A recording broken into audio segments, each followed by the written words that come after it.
Libertad de prensa no es solo poder hablar de lo que uno quiere hablar. Es poder hacerlo sin represalias ni hostigamientos. Bien, qué pena que los jóvenes se inauguren en la actividad política por intereses, por su trabajo, por sus estudios, por algún beneficio que recibió de parte del régimen y la alusión que siempre tiene el cuidado estratégico el presidente de reiterar: jóvenes es para ustedes, jóvenes, jóvenes, jóvenes. Correa no gasta saliva de gana, pues no. Es plan. Correa siempre ha estado seduciendo a los jóvenes. Recuerda usted en la campaña anterior, Sí. él se puso a hacer bicicleta, a aparecer como ecológico, subir montañas, etcétera, etcétera. Desde que se cayó en el Yasuní, perdió ciertas plumas, digamos. Sí. ¿no? Sí. Pero Gonzalo, lo que estoy viendo es que efectivamente hay esta efervescencia. Desgraciadamente tenemos la tradición caudillista y Rafael Correa es el peor mal ejemplo de eso en cuanto se presentó sin experiencia política, ¿no?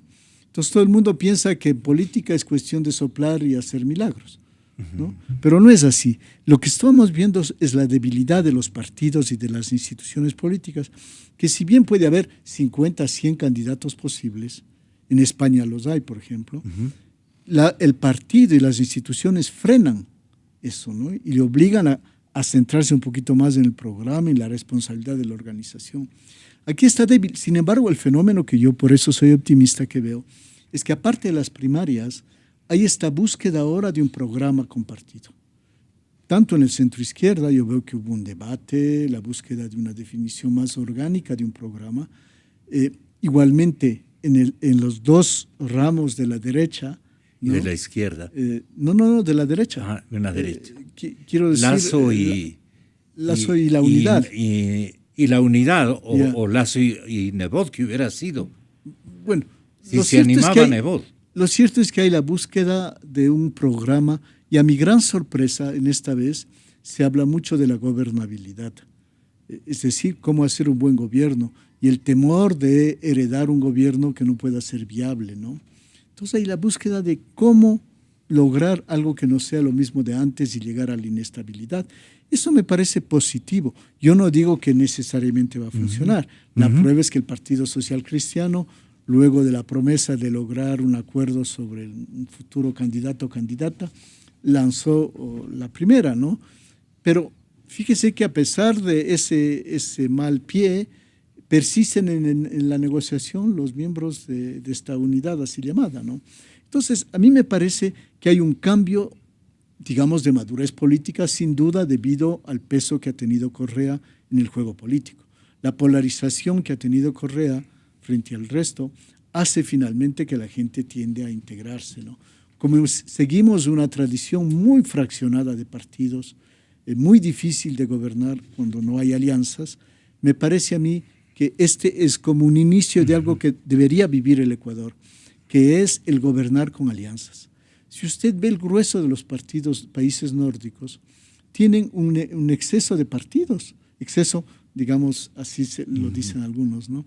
O sea, muchísimos. Sí, por ejemplo. Pero tienen la habilidad de aliarse. Dinamarca creo que tiene 15 ¿Ya?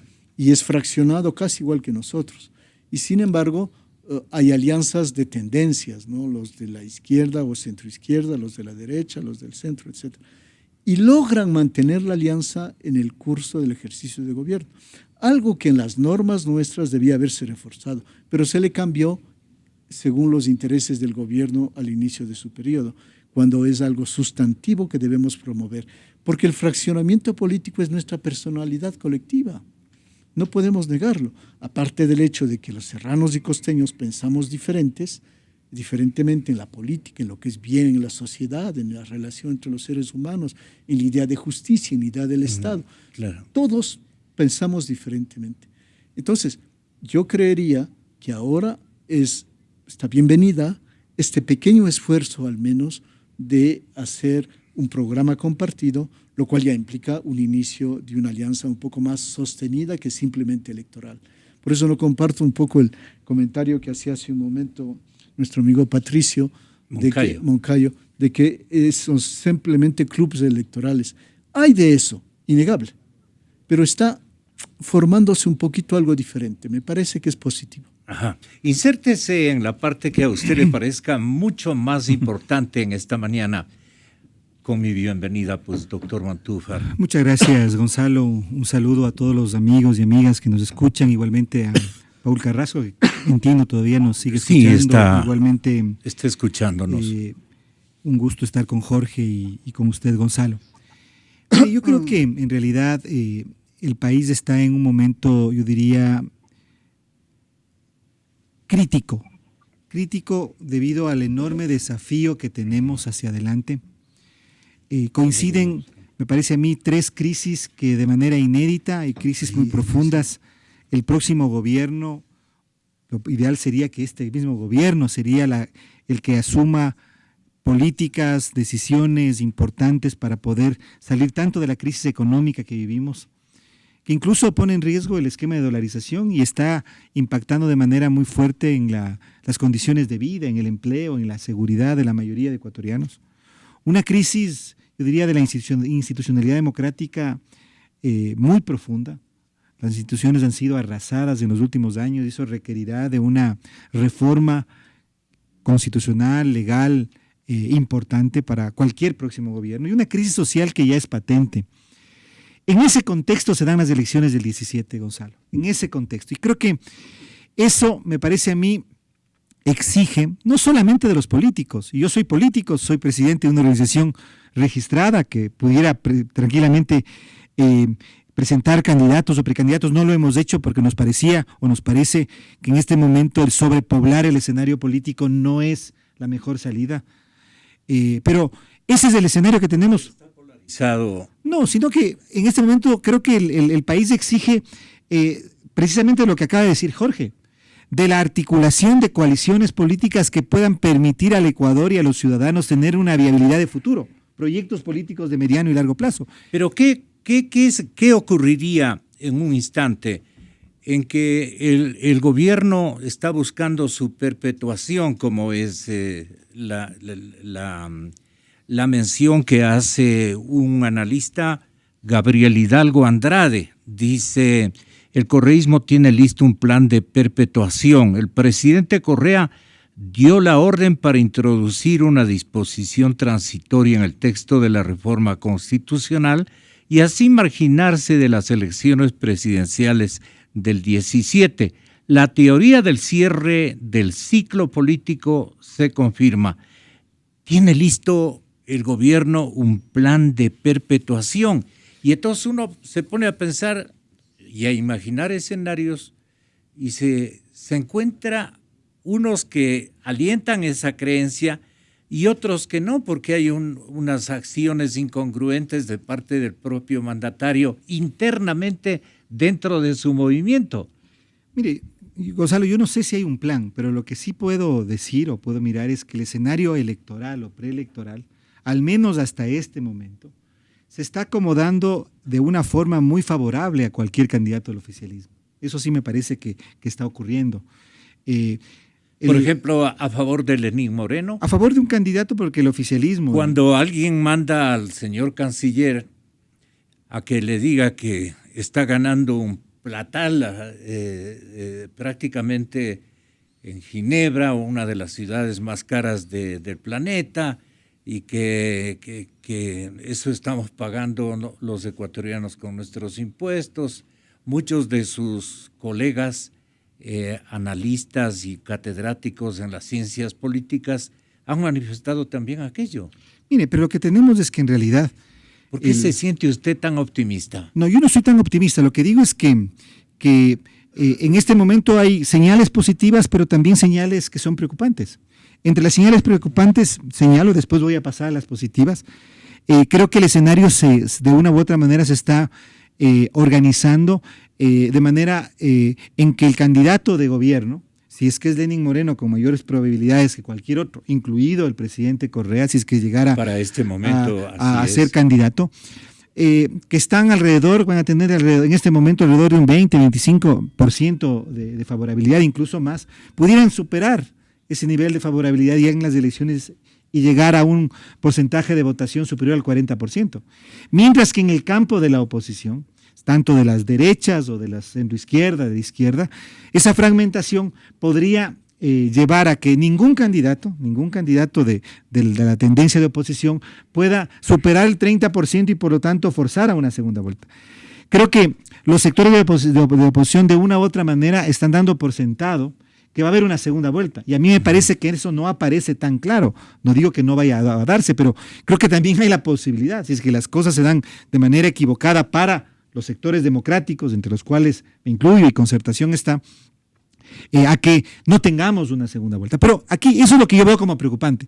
Lo positivo, y ahí estoy muy en la línea de lo que dice Jorge, es que en este momento, me parece a mí, hay al menos 3 espacios interesantes, valiosos. La unidad de Cuenca, que la ha liderado o la está liderando el alcalde Nebot, lo que ha hecho Guillermo Lasso alrededor de Compromiso Ecuador, que también me parece interesante, valioso, y lo que han hecho también las organizaciones de centro izquierda, de izquierda, alrededor del llamado Acuerdo Nacional por el Cambio. Estos 3 espacios me parecen valiosos, pero son insuficientes. Son insuficientes tanto para ganar las elecciones como para gobernar. Y decíamos, el próximo gobierno no es sencillamente tendrá que administrar el país en situación de normalidad. Va a tener que enfrentar una crisis económica, política y social gravísima, profunda. Por lo tanto, se trata de, para nosotros, desde nuestra perspectiva, de crear una verdadera voluntad nacional que le permita al próximo gobierno, a los candidatos y al próximo gobierno, tener una base política y social suficientemente sólida para poder enfrentar la crisis que vive el Ecuador. Entonces, creo que... Y dibujar las soluciones, concretar las soluciones. Y no solamente administrar la crisis, sino proyectar un país hacia el futuro. Entonces, yo creo que... Pero hay gente que con táctica busca no mojar el poncho, más bien para desde ya inaugurar una oposición a todo lo que venga en plan de solucionar los conflictos económicos que deje el presidente. Y sin embargo, lo ven con ganas de perpetuarse. Esa es la parte que me gustaría analizar. Es que mire, el gobierno ecuatoriano, me parece a mí, con las diferencias que existen, me parece que quiere replicar lo que ocurre en Venezuela. ¿Qué pasó en Venezuela y qué pasa en el Ecuador?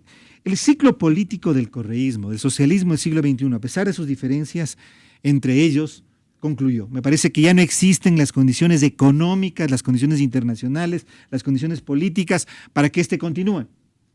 Como proyecto político, pero puede, por la matemática electoral, por la forma como se organizan y se llevan adelante las campañas electorales y las elecciones, podría ocurrir en el Ecuador. Y es lo que tenemos que evitar, no por nosotros, sino por el país, no por nosotros los políticos, decía, sino por el país.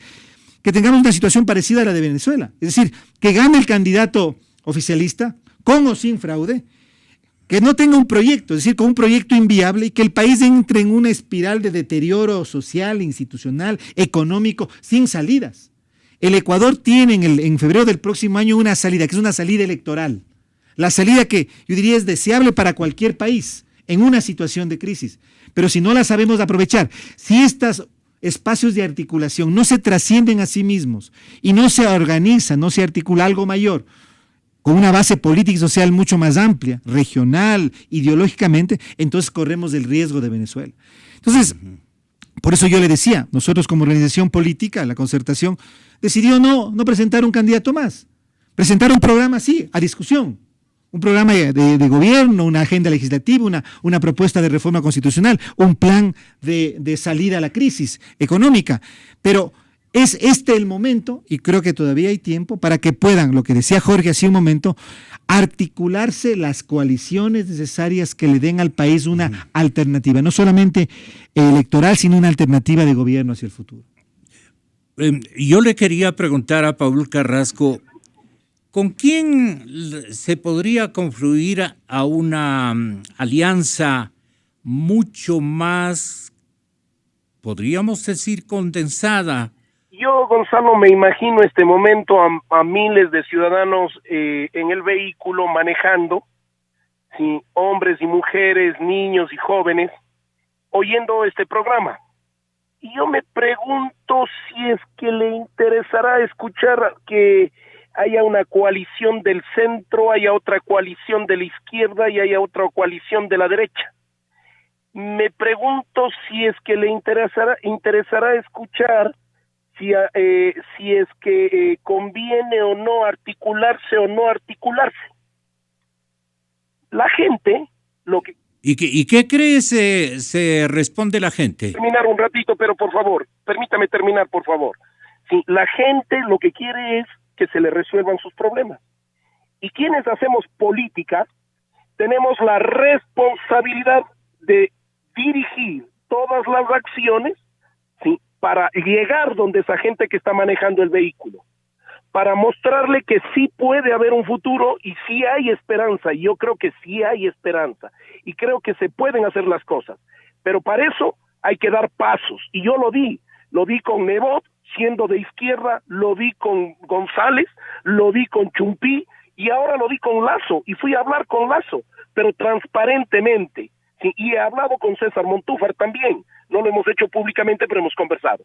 Hay que perderle el miedo al disenso y perderle el miedo al diálogo público, y hay que empezar a hablar cosas reales y concretas. Necesitamos resolverle el problema al señor que está manejando el vehículo, o a la señora que le está llevando al hijo a la escuela, o al muchacho que no puede ingresar a la universidad, y eso lo hacemos siendo prácticos, dejando de lado el discurso y hablándole a la gente y mostrándole con acciones que la gente confíe en nosotros y que podemos, más allá de las candidaturas, ponernos de acuerdo en 1 o 2 o 3 puntos básicos para gobernar este país, Gonzalo.